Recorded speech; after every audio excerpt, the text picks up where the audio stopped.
इस रीडिंग के थ्रू कुछ ऐसा आपको सुनने वाले हैं, कुछ ऐसा अनएक्सपेक्टेड आउटकम आने वाला है जो आपने आज तक भी नहीं सुना होगा। मैं आपको ये दावे के साथ कह सकती हूँ कि इसमें कही हुई बात को, अगर आप पूरा सुनेंगे इस रीडिंग को, तो इसमें कही हुई बात को आज तक आपने किसी भी टैरो कार्ड रीडिंग में नहीं सुना होगा।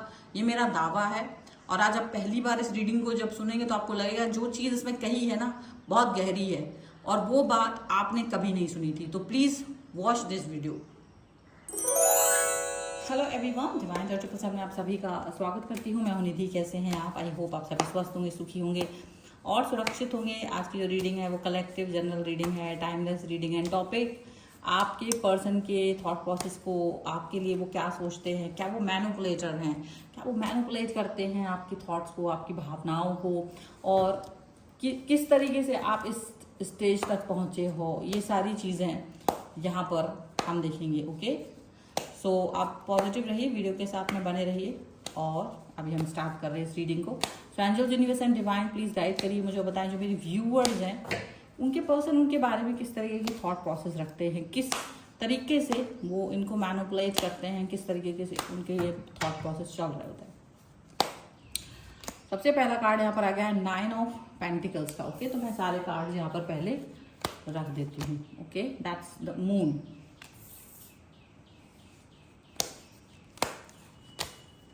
द सन,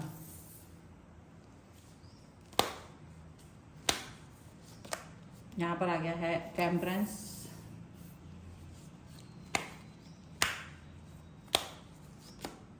यहां पर आ गया है page of cups,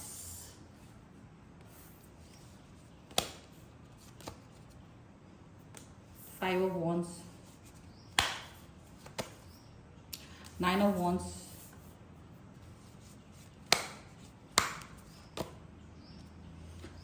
night of swords, यहाँ पर है 7 of swords and the wheel of Fortune. Okay, सबसे पहले अगर हम इनकी राशियों की बात यहाँ पर कर लें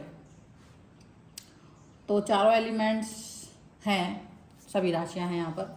यहाँ पर है queen of wands, the lovers and 3 of swords का कार्ड है। ओके, ये आपके सिचुएशन को दिखाता हुआ है भाई, तुम यहाँ पर आप तो प्यार में डूबे हो। लवर्स के कार्ड के साथ में आप ऑल द टाइम इस व्यक्ति से प्यार ही करते हो। आपका दिल ना इसको प्यार करने से अपने आप को रोक नहीं पाता है, हमेशा प्यार और सिर्फ प्यार। जैसे ये चीज़ के बगैर तो आप अपने जीवन की कल्पना ही नहीं कर सकते हो, आपको ऐसा लगता है। दूसरा चीज़, यहाँ पर आप हमेशा लॉयल ऑनेस्ट रहते हो। आपको लगता है मेरा लॉयल एंड ऑनेस्ट रहना ज़्यादा इम्पॉर्टेंट है इस रिश्ते के लिए। लेकिन दिक्कत क्या है ना, आप हमेशा, आपको दुख तकलीफ यहाँ मिलती है इस रिलेशन में। और ये रिश्ते में, रिलेशन में दुख कौन देता है? कोई और नहीं, आपका पर्सन जिसे आप प्यार करते हो, जिसे आप अपने सब कुछ मानते हो, वही पर्सन आपको सबसे ज्यादा दुख तकलीफ दे रहा होता है। And this is the reality. क्या सोचते हैं वो इस सिचुएशन में आपको पहुंचा करके कि आप ऐसे दुखी हो, तकलीफ हो? क्या इनको पता नहीं है? तो ऐसा नहीं है कि इनको मालूम नहीं है कि आप सैडनेस में हो, कि आप इनके साथ में खुश रहना चाहते हो, प्यार दिखाना चाहते हो, बहुत सारा कम्युनिकेशन करना चाहते हो, बहुत सारी पॉजिटिविटी चाहते हो। तो ऐसा नहीं है। देखो यहाँ पे इस कार्ड के थ्रू ये आपकी थॉट प्रोसेस को समझ रहे हैं कि आप क्या चाहते हो। पर थिंग इज दैट कि उन्होंने इसकी वैल्यू नहीं की। आपने जैसे शायद आप बहुत सेल्फ रिस्पेक्ट वाले पर्सन हैं, आप एक बहुत अच्छे पर्सन है। ऐसा नहीं है कि आप कोई बहुत ऐरे गहरे नथु गहरे, आप बहुत ज़्यादा ऐसे पर्सन हैं जिसको पाना किसी की भी ख्वाहिश हो सकती थी। आप वो व्यक्ति हैं। लेकिन क्या हुआ ना, जब आप किसी व्यक्ति को बहुत प्यार दिखाने लगते हो तो वो व्यक्ति आपको थोड़ा सा वैल्यू नहीं देता है।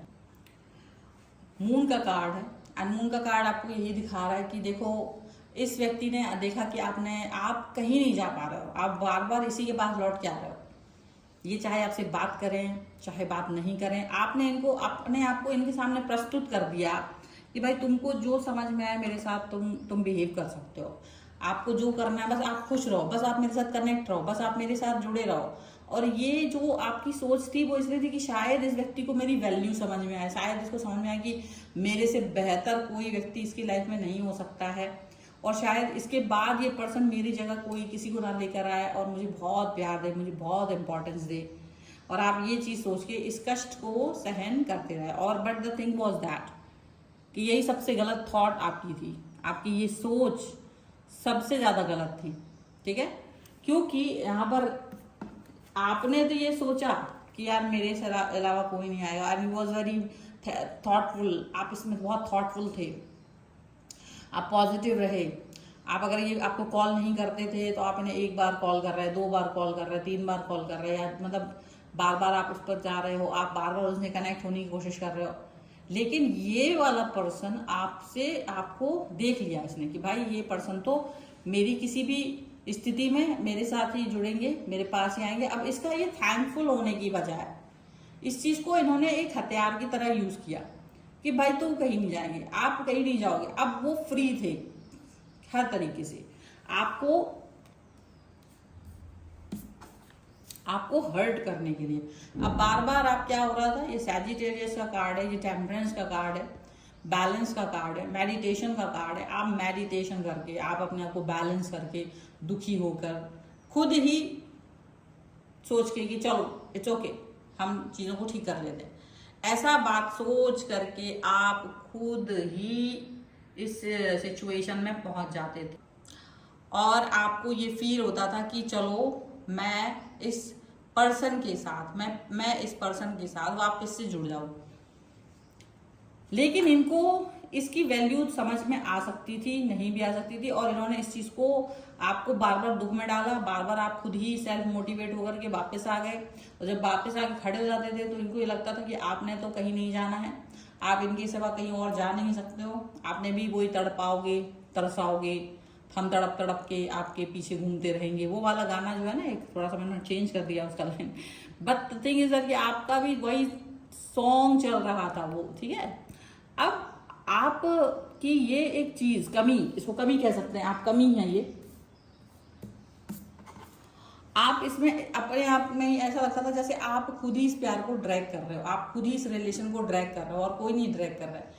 इस व्यक्ति को कोई महत्व नहीं है, और आप इस रिलेशन को खुद ही ड्रैग करके खींच कर इधर से लेकर के जा रहे हो। आप ही इस रिश्ते को चला रहे हो, आप ही इस रिश्ते में अपना मतलब सब कुछ देख रहे हो, सर्वस्व निछावर कर रहे हो, आप ही इस रिलेशन में पॉजिटिव रहने की पूरी, मतलब जो होता है ना, एक ठेका ले लेना आपने ले रखा है। अब ये व्यक्ति क्या करता है, ये व्यक्ति आपको गुस्सा दिला देता है। अगर आपने जैसे कभी कोशिश किया कि आप गुस्सा करें, शायद ये आपको मनाए किसी कारणवश, क्योंकि देखो आप बहुत कुछ करते हो तो आपको भी गुस्सा आता है, और जब आपको गुस्सा आता है, जब आप क्रोध करते हो, तो होता क्या है कि ये पर्सन आपको उल्टा मनाने के खुद गुस्सा हुआ है, खुद नाराज हो गए, क्योंकि इनको लगता है ये मैं नहीं करूंगा, ये भी तेरा ही काम है, तुमने मुझे गुस्सा दिलाने की कोशिश किया ना, तो now this is your responsibility कि मेरे पीछे घूमो। और तुम घूमोगे, उसको ये भी पता है कि तुम घूमोगे, तुम उसके पीछे जाओगे, तुम उसके चरण पकड़ोगे, तुमको लगेगा कि भैया पैर पकड़ लिए, भाई बात कर लो मेरे से, ठीक है, मुझे ब्लॉक मत करो, मुझे अनब्लॉक कर दो, मेरे से अच्छे से रहो, मुझे, मैं तुम्हारे बगैर नहीं रह पाता हूँ, नहीं रह पाती हूँ, और मुझे ये चीज, ये तड़प नहीं चाहिए।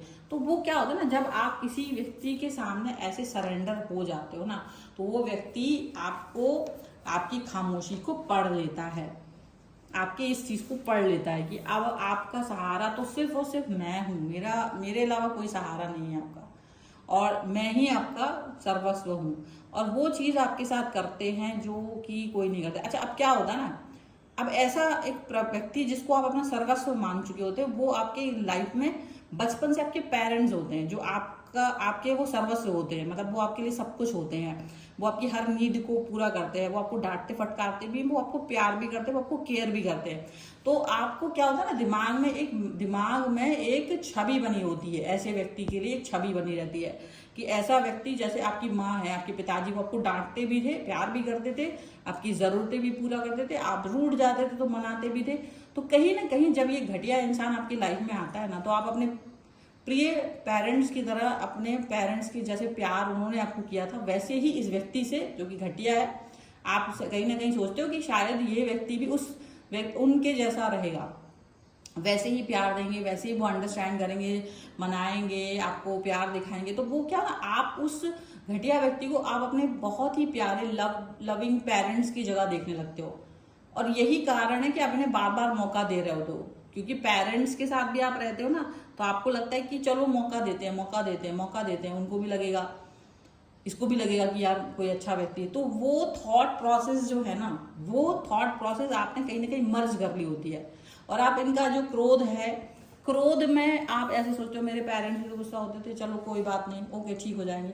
तो वो वाली कहीं ना कहीं इमेज, अब आप इसको, मैंने डिकोड किया है, इस चीज को मैंने डिकोड किया है। अब तक मैं बता रही हूँ, आपने दुनिया भर की रीडिंग्स उठा के देख लेना, this is very first time आप ये बात सुन रहे होंगे कि ये कारण है हम किसी व्यक्ति को बार बार मौका क्यों देते हैं, हम उसको प्यार क्यों करते हैं, क्योंकि हम उसमें कहीं ना कहीं, अब इसको हम करते नहीं है, बट हम कहीं ना कहीं अपने पेरेंट्स का प्यार जो हमने अपने बचपन से पाया है, जहां पर आपने उनके इस पैटर्न को देखा है, पर वो तो पेरेंट्स है ना, वो तो तुम्हारे लिए तब भी करेंगे जब आप नहीं भी कर रहे हो उनके लिए, वो आपको कभी दुखी नहीं देख सकते। तो आप उस जगह पर किसी व्यक्ति को देखने लगते हो, तो आप उसे बार बार मौका देते हो। बार बार मौका देने का कारण और कुछ नहीं है, अभी आप उसको वहां रख रहे हो, जैसे मेरे पेरेंट्स इंपॉर्टेंट है और after my parents you are the most important person. आप खुद ही कहते हो कि भाई अब मेरे पेरेंट्स के बाद आप ही वो व्यक्ति हैं जो मेरे लिए सबसे ज्यादा इंपॉर्टेंट हैं। और आपकी यही एक लाइन कहीं ना कहीं आपको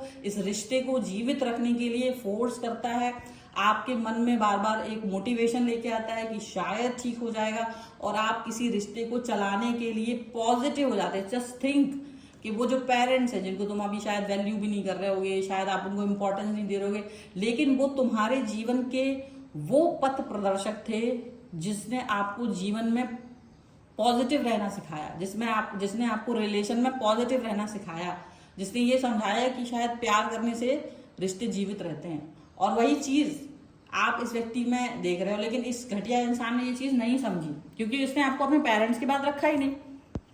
वेरी सिंपल, आप कभी भी किसी रिलेशन में हो, नेवर आस्क कि क्या तुम मुझे प्यार करते हो नहीं करते हो, हमेशा ये क्वेश्चन पूछो। मेरा टिप है, और इस टिप को अगर पसंद आता है ना तो आप लाइक जरूर करिएगा, इस वीडियो को शेयर कर दीजिएगा, चैनल को सब्सक्राइब भी करना, अभी वीडियो खत्म नहीं हुआ है। खैर, मतलब आप उस व्यक्ति से ये पूछो, मैं आपकी लाइफ में कहाँ हूं, मेरी प्लेस कहाँ पर है, अगर आपकी पूरी फैमिली या कुछ भी फ्रेंड्स या कुछ वॉट एवर, मैं कहाँ हूं, आप बस इतना पूछिए उस व्यक्ति से। अगर वो ये कहता है कि आप मेरे पेरेंट्स के बाद हो, मेरे पेरेंट्स हैं and then you are there, ठीक है, इट मीन्स वो रियल में आपसे प्यार करते हैं। लेकिन अगर वो ये व्यक्ति आपको कहता है कि मेरी फैमिली पहले and after that my friends and all, तो आप लोग हैं वहां पर, कहीं वो आपको चौथे पांचवें नंबर पर रखता है, और तो आप ये जान के रखिए कि अब आपको पागलपंती के दौरे आते रहेंगे इस रिलेशन में। ये बहुत बड़ी बात कही है मैंने, बहुत बड़ी लाइन कही है, और अब तक जो पिछले 5 मिनट में आप सुन रहे हो ना, ये मैं आपको लिख के कह सकती हूँ, किसी भी रील में, किसी भी टैरो रीडिंग में आपने नहीं सुनी होगी। ये बहुत बड़ा चीज मैंने डिकोड किया है आज इस रीडिंग में, और ये सिर्फ उनको मिलेगा, और जो समझेंगे वो समझेंगे भी इस बात को। ये बहुत गहरी बात कही है, तुम्हारे अंदर वो पॉजिटिविटी है ना, जो आप अपने अंदर गुस्सा करते हो, मैं क्यों इस व्यक्ति के साथ में जुड़ जाती हूँ, मैं क्यों इस व्यक्ति को प्यार करता हूँ, मैं क्या रीजन है, ये इतना बदतमीज है, मैं ये रीजन है, दिस इज द रीजन। बता दिया आज मैंने आपको बता दिया ये रीजन है। और इस रीजन को अगर आपको लगता है yes this is the reason, that comment में यार प्लीज क्लैप का जो क्लैपिंग का है ना, या थम्स अप, कुछ तो वहां पे बनाना, ताकि मुझे भी लगे कि यस आप लोग मेरी रीडिंग को बहुत ध्यान से सुन रहे थे। But the thing is that कि आप समय का वही देखो चक्र ठीक होने के चक्कर में बार बार आप इस व्यक्ति को मैनिपुलेशन, इस व्यक्ति के सामने प्रस्तुत होते रहे। इस व्यक्ति को ये क्या होता है ना, हाँ ठीक है तू अपना तुम कोशिश करो, it's okay, I am here, चलो वो वाली बात है, ठीक है। चलो कुछ और कार्ड्स के भी थ्रू हम यहाँ पर देख लेते हैं। और क्या निकल के आ रहा है, देखो पर्सनल रीडिंग अगर आपको चाहिए है ना, तो आप लोग जो नंबर यहाँ पर सामने लिखा हुआ है स्क्रीन पर, आप उस पर आ सकते हैं। रीडिंग स्टार्ट होती है 199 रुपीज ऑनवर्ड्स, ठीक है। मिनी रीडिंग से लेके डिटेल रीडिंग तक करवा सकते हैं। बाकी चीजों के लिए आप व्हाट्सएप पर मुझे मैसेज करिएगा, कॉल मत कीजिएगा प्लीज, कॉल नहीं पिक करूंगी। रिमेंसिंग का कार्ड है, कॉल पिक करने का ना पिक करने का कारण बहुत सारे होते हैं, और यहाँ पर है गॉसिप, क्योंकि मैसेज करेंगे तो आप, तो वो ज्यादा बेहतर होगा। Missed opportunity and runner, just see this cards यार, तुम लोग क्या अनएक्सपेक्टेड आउटकम, ये आप समझ लो कि आज आपकी रीडिंग में आपने जो सुना है ना, दिस इज व्हाट, और मुझे लगता है आप में से ज्यादा का रिएक्शन यही होने वाला है। ठीक है, देखो आपके पर्सन नहीं मिस करते, बट आप इस व्यक्ति के साथ, क्योंकि थोड़ा बहुत तो स्टार्ट किया ना इसने, कुछ तो स्टार्ट किया होगा ना आपके साथ, दैट्स व्हाट, आप इस व्यक्ति के साथ में कनेक्ट हो, इस व्यक्ति से के वो बातों को याद कर रहे होते हो। ये पर्सन के बारे में आपने गॉसिप भी सुना था, इस व्यक्ति के बारे में आपने बहुत सारी बातें सुनी होती कि भैया दूर हो जाओ, this is not a good person, काहे को लगे हो, इसके 50 पहले भी रिलेशन रह चुके हैं, not very serious, not very good, बहुत अच्छा नहीं है, पर आपने सबको इग्नोर करा। आपने इवन आपकी लाइफ में बहुत सारे अच्छे व्यक्ति भी आए जो आपको प्यार देना चाहते थे, जो आपके साथ रिश्ते में जाना चाहते थे, बट आपने उन सभी को नकार दिया बिकॉज ऑफ दिस रिलेशनशिप। आप इस रिलेशन में थे तो आपने उन सभी को नकारा, आपने उन सबको कहीं ना कहीं इग्नोर किया, and now you are really missing this, because आप देख रहे हो ये पर्सन भाग रहा है, ये पर्सन जो है भाग रहा है, बट आप इस व्यक्ति के पीछे पीछे अब भागना नहीं चाहते हो। ऐसा भी हो सकता है कि अब आप इस व्यक्ति के पीछे नहीं भागना चाहते हो, ये व्यक्ति आपको बहुत भगाया है, अब तक बहुत भगाया है इस व्यक्ति ने, और आप इस व्यक्ति के साथ भागते भागते कहीं ना कहीं इस रिलेशन में और बहुत दूर तक अपनी लाइफ में चले गए हो, और शायद ये चीजें आपको अब पसंद नहीं आ रही हैं, और इस रिलेशन में अब आप कोई भी तरीके के एफर्ट्स नहीं लगाना चाह रहे हो। सो मुझे लगता है कि रियली आपको सोचने की जरूरत है, रियली आपको थॉट प्रोसेस की जरूरत है, और अगर आपको लगता है कि you need help, you can come to me, आप आ सकते हो, व्हाट्सएप नंबर आपकी स्क्रीन पर है। ये रीडिंग आपको कैसी लगी मुझे कमेंट बॉक्स में जरूर बताएगा, एज आई सेड यू कि थम्स अप, क्लैपिंग, कुछ नाम जरूर दीजिएगा, ठीक है, 1111 के साथ, सो दैट कि आई अंडरस्टैंड कि आपने वो गहरी बात जो मैंने कही थी वो आपको समझ में आई है। चैनल को प्लीज सब्सक्राइब कर लीजिएगा अब तक नहीं किया है तो।